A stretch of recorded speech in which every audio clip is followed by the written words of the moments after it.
Salut à tous, c'est Brandon, j'espère que vous allez bien, en tout cas moi c'est le cas. Et aujourd'hui on va parler du ROG Phone. Bon les amis, il y a quelques semaines j'ai contacté Asus pour qu'ils me prêtent le ROG Phone. Et ils ont été très sympas non seulement de me prêter le ROG Phone, mais surtout tous les accessoires qui vont avec. Alors évidemment dans cette vidéo on va unboxer tout ça, je vais vous présenter tous les produits et les fonctionnalités et à la fin je vous dirai ce que je pense des smartphones gamers et puis surtout du ROG Phone. Si vous avez l'œil, vous avez sans doute remarqué qu'on n'est pas sur un packaging lambda comme on a l'habitude de voir. Là on a une boîte géométrique noire mat avec le logo rouge pétant ROG.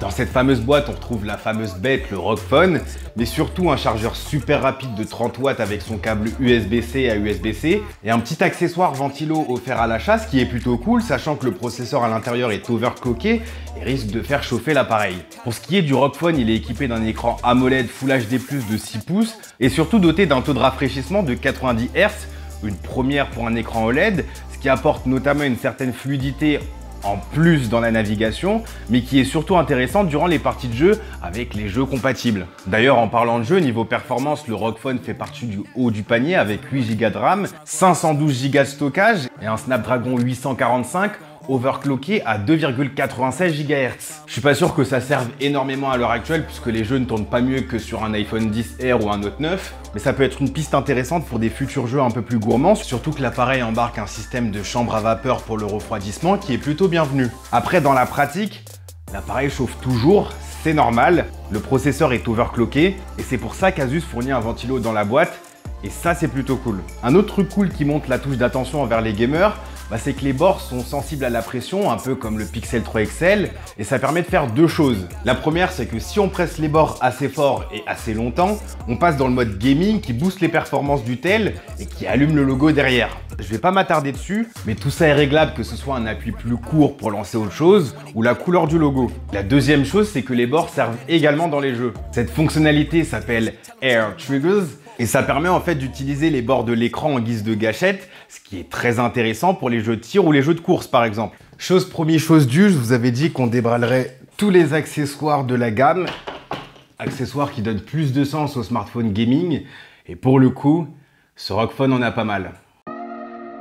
Je pense que mon favori de tous, c'est sans doute la manette. L'écran tactile fut une révolution, mais pour le coup, pour jouer à des jeux, notamment avec des joysticks virtuels, c'est vraiment pas pratique. Là, avec cette manette, c'est plutôt simple, on peut remapper chaque bouton virtuel avec un bouton physique en allant dans la section génie du jeu qui se trouve juste ici. Moi, j'ai déjà remappé les boutons pour PUBG, j'ai mis à peu près les mêmes boutons que Call of Duty, et je vais vous montrer comment on y joue avec une petite séquence de jeu.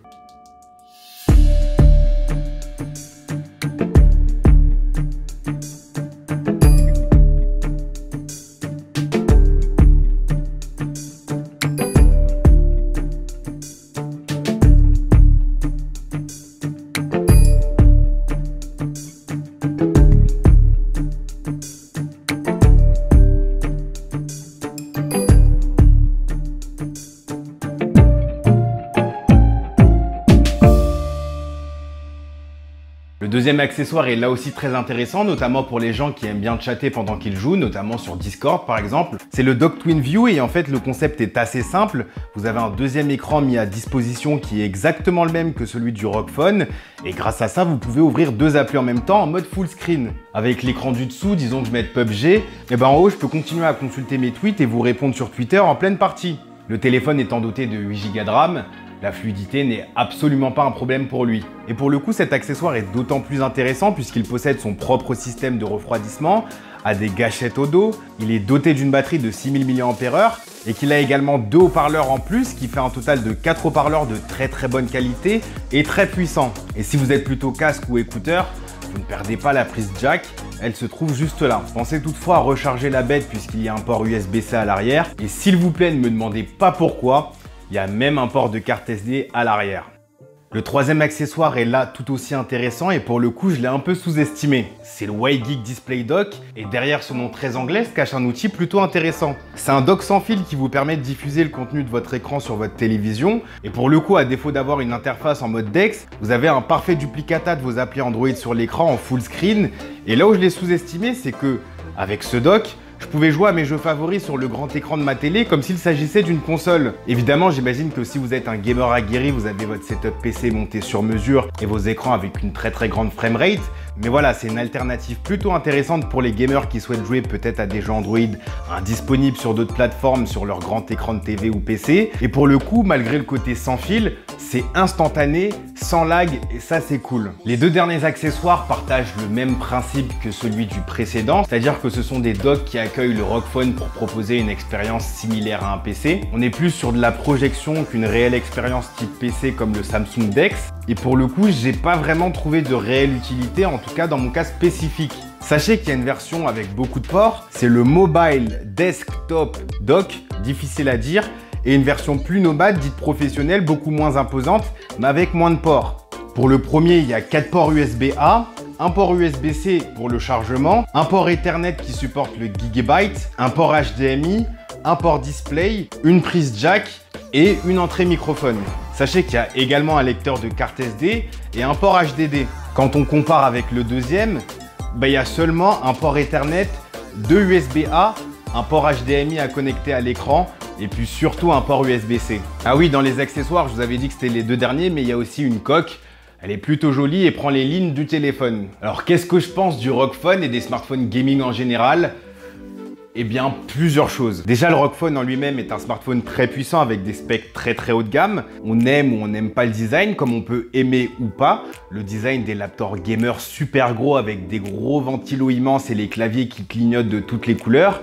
Tout ça, c'est subjectif, donc au final, le smartphone en lui-même, il est plutôt intéressant. Ensuite vient l'appellation gaming. Alors, le problème, c'est qu'on peut retrouver ces mêmes specs chez un Mate 20 Pro ou un Note 9 avec 8 Go de RAM et 512 Go de stockage. Et donc, je pense que c'est plus une appellation gaming par rapport au design que par les specs. Mais dans ce cas-là, il faudrait que soit les constructeurs proposent des smartphones encore plus puissants que les smartphones grand public, mais à voir à quoi ils ressembleraient, surtout au niveau du design, puisque forcément avec des composants plus puissants, il faudra refroidir le tout, donc à voir au niveau de l'épaisseur de l'appareil et puis surtout au niveau du design de l'appareil, ou bien faire comme le ROG Phone et se concentrer sur un écosystème d'appareils, notamment la manette que j'ai adorée. Car effectivement, quand PUBG ou Fortnite sont sortis sur Android, j'ai dû y jouer à 3-4 fois à tout casser parce que c'était juste incontrôlable avec le tactile. Là où avec la manette, j'ai vraiment pris du plaisir à jouer à PUBG dernièrement. Donc à voir ce que ça peut donner dans le futur. On peut imaginer des compétitions de vraiment très grande ampleur avec ce type de config portable manette. Mais en tout cas voilà, vous avez pu voir le ROG Phone avec tous les accessoires qui l'accompagnent. Et pour le coup, avec une batterie de 4000 mAh, un Snapdragon overclocké, 8 Go de RAM et de la charge ultra rapide, je vois pas pourquoi je recommanderais pas ce produit plutôt qu'un autre. Petit bémol sur l'écran qui n'est pas d'une immense qualité puisque les angles de vision ne sont pas top et on observe un effet violet-rosé. Mais globalement, c'est un très bon smartphone qui prend tout son sens avec les accessoires qui l'accompagnent. Je vous dis à la prochaine, prenez soin de vous. Peace.